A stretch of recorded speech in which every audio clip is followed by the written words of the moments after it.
Assalamualaikum warahmatullahi wabarakatuh. Selamat pagi, siang, dan malam teman-teman semua. Apa kabar? Doa saya, harapan saya semoga kita sehat selalu semuanya ya. Amin ya robbal alamin.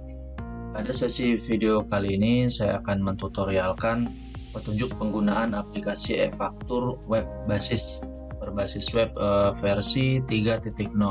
Jadi nanti akan mulai di bulan November 2020 terus semua KPP Madya dan Pratama itu akan menerapkan e-faktur versi 3.0 yang cara pelaporannya itu berbasis web ya.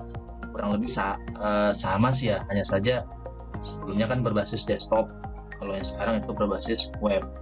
Oke, sebelum kita mulai video ini silakan like video ini and subscribe gratis. Atas like dan subscribe-nya saya ucapkan terima kasih.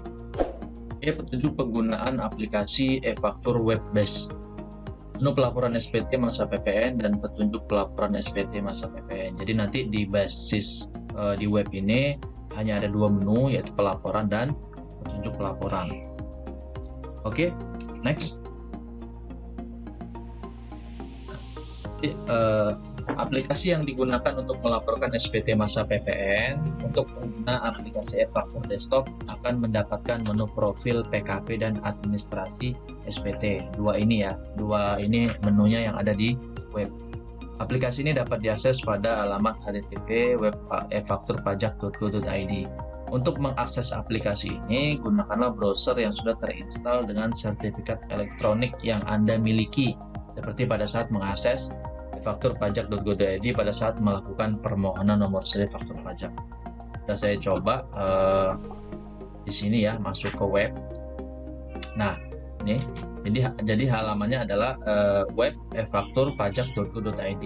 Nah, teman-teman bisa masuk, tampilannya akan seperti ini. Ini karena di laptop saya belum ditanamkan sertifikat elektronik, maka dia nggak secara otomatis terisi di sini. Tapi kalau teman-teman mengaksesnya di PC atau laptop yang sudah tertanam sertifikat elektronik, maka di sini akan otomatis muncul PKP dan NPWP. Teman-teman tinggal masukkan password akun PKP dan bisa login. Oke. Jadi langkah pertama, buka aplikasi menggunakan browser. Disarankan menggunakan browser Chrome ya atau Firefox. Ini. Nah, jika tidak bisa dibuka dengan keterangan error seperti gambar di atas ini,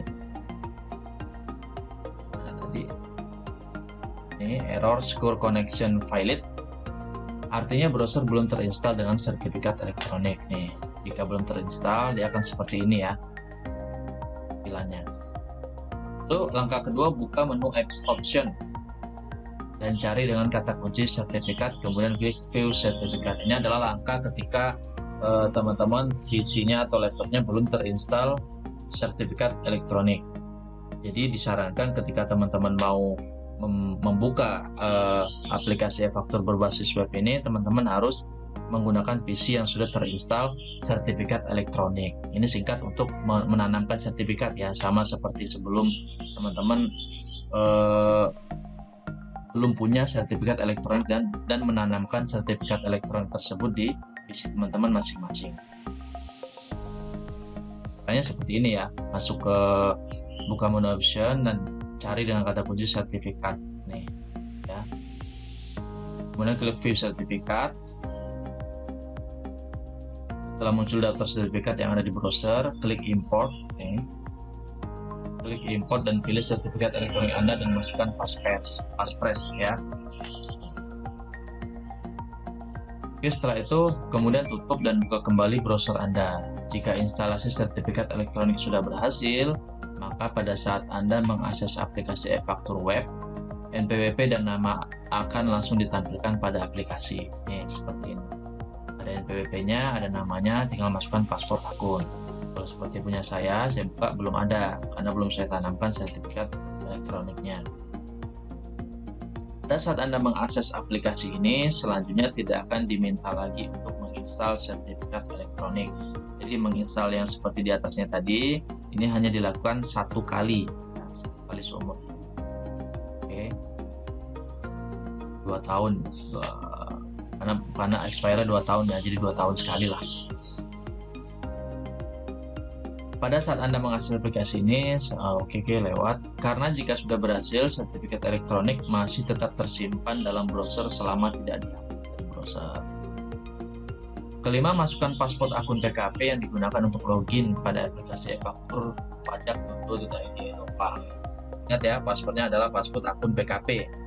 Jangan keliru. Lalu setelah berhasil login, terdapat dua menu yang tersedia. Nah ini, yaitu profil PKP dan administrasi SPT. Hanya dua ini ya, profil PKP dan administrasi SPT. Menunya hanya dua ini.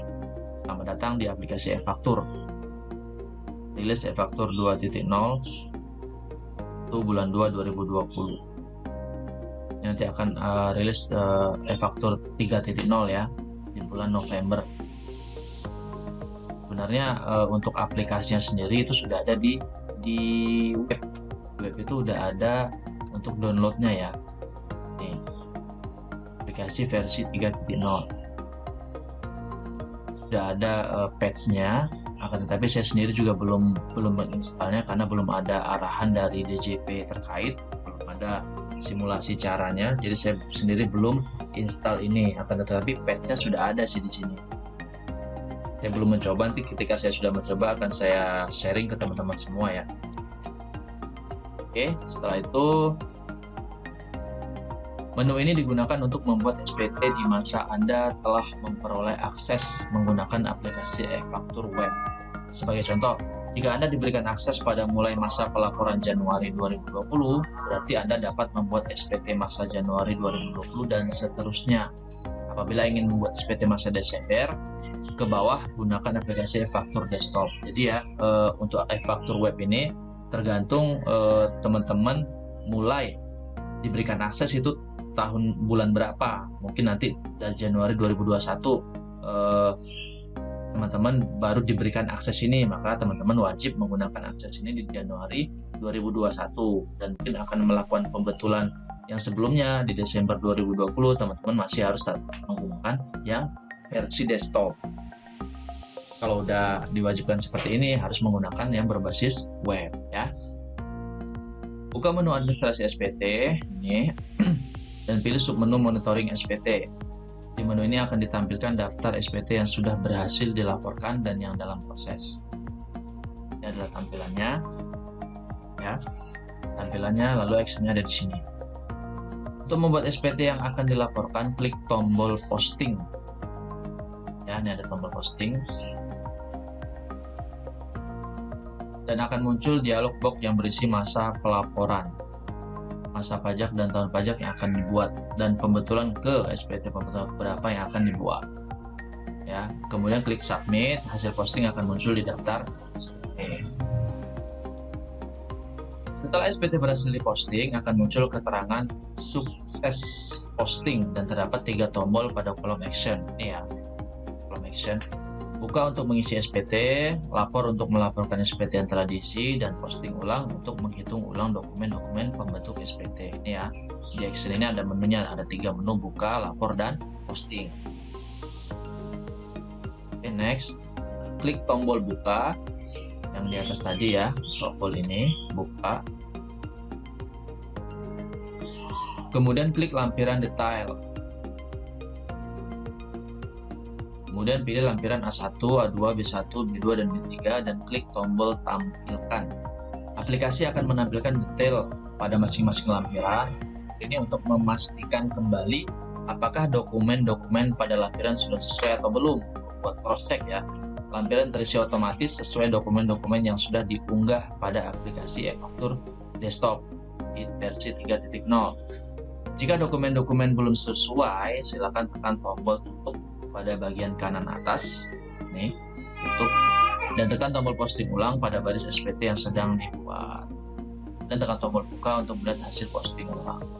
Ya, teman-teman bisa lihat di sini formulir, pilih mana yang mau dicek, A1, A2, B1, B2, atau B3, lalu tampilkan. Teman-teman bisa cross check isinya. Jika memang sudah sesuai, oke, tinggal lanjut. Jika belum sesuai, dia tutup dan posting ulang. Ya. Lalu jika rincian perhitungan sudah sesuai, pilih checklist pernyataan yang mengkonfirmasi bahwa isian lampiran AB sudah sesuai untuk pertama kali membuka aplikasi e-faktur bisnis ini. Nah, ya, checklist pernyataan.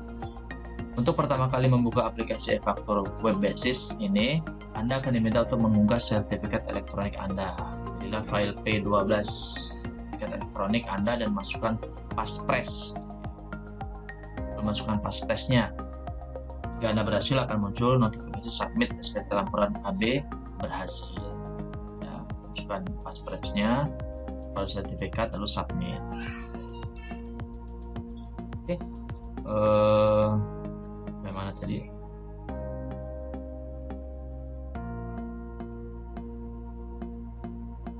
Setelah itu, klik induk untuk melihat dan melengkapi isian formulir induk SPT PPN. Untuk detail yang tersedia text box adalah detail yang diisi secara manual, dan detail yang tidak terdapat text box adalah detail yang sudah dihitung secara otomatis oleh aplikasi dan tidak bisa diedit. Ini ya, contohnya text box yang di sini. Ini kalau yang bisa diisi manual yang berlama seperti ini, tapi kalau begini ini udah otomatis ya, sama seperti e-faktur yang teman-teman punya. Kan ada tuh yang bisa manual, ada yang otomatis. Kalau otomatis kan nggak bisa dirubah, oleh manual masih bisa dirubah. Jadi intinya yang berbasis web ini sebenarnya sama dengan e-faktur yang desktop ya, hanya saja bedanya ya satu desktop sebenarnya berbasis web, tapi kurang lebih sama. Saya yakin kalau teman-teman masuk ke yang web ya nggak asing lagi ya, karena ya kurang lebih sama dengan e-faktur yang di desktop. Jika pada detail yang tidak bisa diedit terdapat perhitungan yang salah, silakan tekan tombol tutup. Ini tutup, tombol tutup, dan lakukan posting ulang untuk melakukan perhitungan kembali transaksi. Sama kan dengan e-faktur desktop. Kalau ada yang keliru A1, B2 dan segala macam, ya pasti kita tutup, tahap dulu, baru kita posting ulang. Lebih sama. Jika pada bagian 2 formulir induk menunjukkan SPT Anda kurang bayar, Anda akan diminta untuk mengisikan NPWN. Pasti sama ya, nomor atau nomor PBK untuk melunasikannya. Tekan ikon pencarian dan aplikasi akan muncul form untuk mengisi NTPN atau PBK. Pilih dokumen pembayaran yang berupa NTPN atau PBK dan silakan mengisikan nomor dokumen dan nilainya. Nah tuh, nih KB, teman masukkan nomor NTPN, pilih NTPN atau PBK, lalu masukkan nilainya dan klik tambah. Setelah itu aplikasi akan melakukan validasi atas dokumen pembayaran tersebut. Jika sudah terisi, maka dokumen pembayaran akan muncul pada daftar di tabel di bawahnya.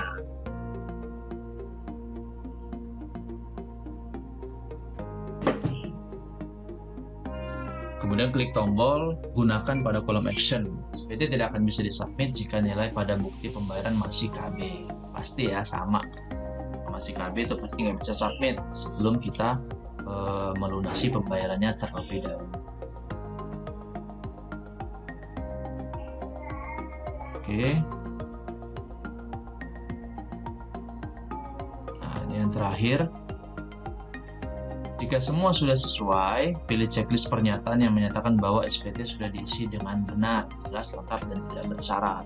Oke, tinggal checklist aja ya pernyataan di sini. Lalu klik tombol submit untuk menyimpan draft SPT. Submit, dan akan muncul notifikasi SPT berhasil disimpan. Lalu tekan tombol tutup untuk kembali ke monitoring SPT. Di bawah kolom pernyataan disediakan bantuan untuk mengecek apakah semua isian diwajibkan sudah terisi semuanya. Penandatanganan jabatan penandatangan rekruit. Klik pada baris SPT yang sudah sesuai. Nih, SPT yang sudah sesuai. Selesai dibuat, klik tombol lapor pada kolom action. Ya, lapor. Jadi udah kita buka, udah kita cross check ulang, semua sudah benar, lalu bisa kita lapor. Jadi